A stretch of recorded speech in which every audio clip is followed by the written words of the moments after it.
third chapter, he deals with the topic of lust as an answer to Arjuna. He says that it's lust only, Arjuna, which is born of contact. Sorry, I should first ask this question. Arjuna said, O descendant of Vishnu, by what is one impelled to sinful acts, even unwillingly, as engaged by force? You also have this?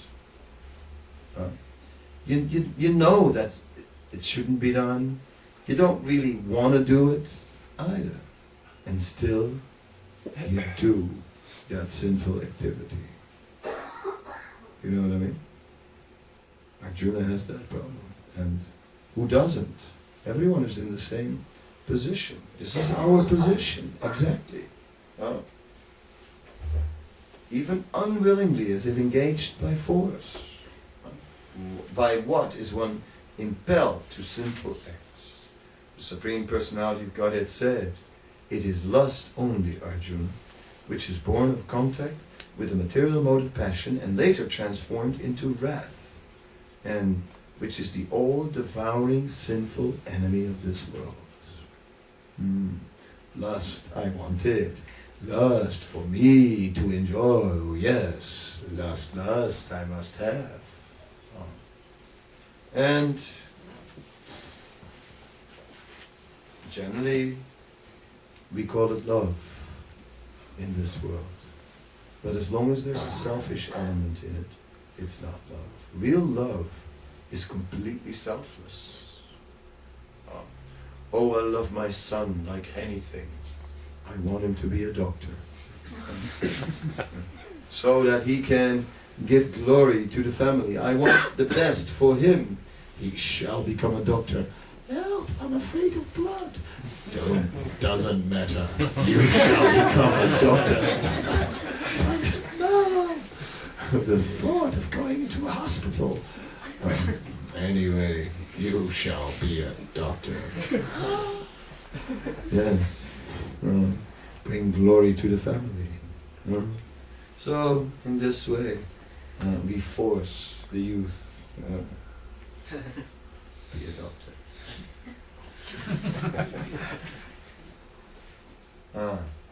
So then there is some discussion about this lust, which is the eternal enemy and how it covers the consciousness. First of all, it says that by birth we are already covered in different ways. It is said that trees, animals and human beings are in different bodies. They're the same soul, but in different bodies according to the degree of lust. It is said, Srila Prabhupada many times explained to us, if you want to be naked, and you like to walk around naked in public, show yourself, look at me, right? Then you can be a tree. And stand naked for a long time, even in the snow. And you can't go inside. So there is a complication there. One cannot move. So then there is the animal. The animal is also covered by lust. It said, and his consciousness is compared to a dusty mirror. So a dusty mirror gives you a blurred vision. So the animal, its intelligence is not clear. It kind of, where are we?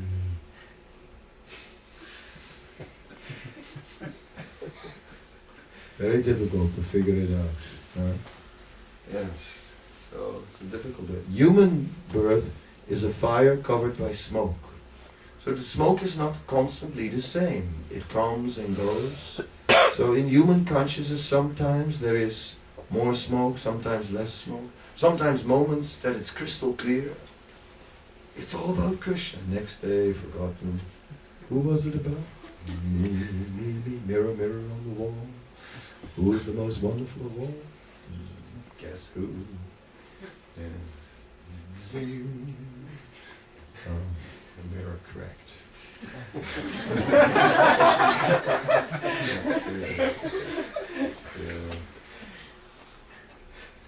Avitam Gyanametena Gyanino Vichavarina Kamarupena Kontena Dushprena Nalena Cha. Thus the wise living entity's pure consciousness becomes covered by his eternal enemy in the form of lust, which is never satisfied and burns like fire.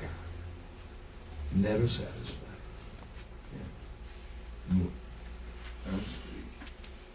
Lots of musicians have sang that song, I can't get no satisfaction. And I try, and I try, and I try, but I can't get no. So this is even known to the man in the street. Everybody knows that. Everyone sang the song. That song made it to, I think, every nook and corner of the planet. Can't get no satisfaction. That's the situation. So, but we try. Maybe we should try in a different way. So that's what the Bhagavad Gita is trying to tell us. That it's time to try in a different way. Krishna continues to explain that one must become fixed in intelligence, and then spiritual intelligence by transcendental knowledge. Then one can control his enemy lust. Yeah, so we need to cultivate some knowledge. That's why this discussion on Bhagavad Gita is not just an ordinary discussion. It's not just from, well, tonight, we are discussing the Gita. No. We are dealing with our own life when we discuss the Gita. It's a book of life. So it deals exactly with what we need. We're dealing with our own situation. We are caught. We are indeed caught. We are indeed, like what Arjuna says, compelled to do things that we don't want to do, and somehow or other as if we're forced to do. And we're struggling. And everybody is going through the same. And this has been going on for thousands of years. And for thousands of years in India, where life is more pious than outside of India. But in India this has been a problem, not just of the last 50 years, but this over the last thousands of years, when Vedic culture was fully established, even then. Balavan Indriyan Gramo Vitam Samapikarsati. The senses are so strong that even a man of learning is struggling. Just see.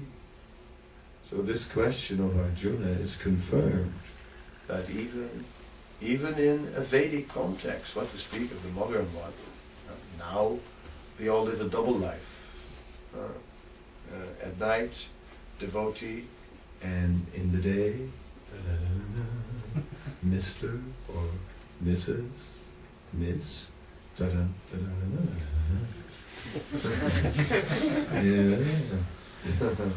In Dr. Jekyll, Mr. Hyde.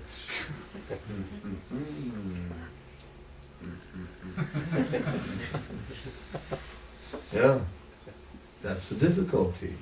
We have this double identity, and that's not easy. Not easy at all. Yeah. And then we are with materialistic people. Then we are somebody different. With the devotees, Krishna, so devotional. And with the materialists, suddenly, Daddy cool. Yeah.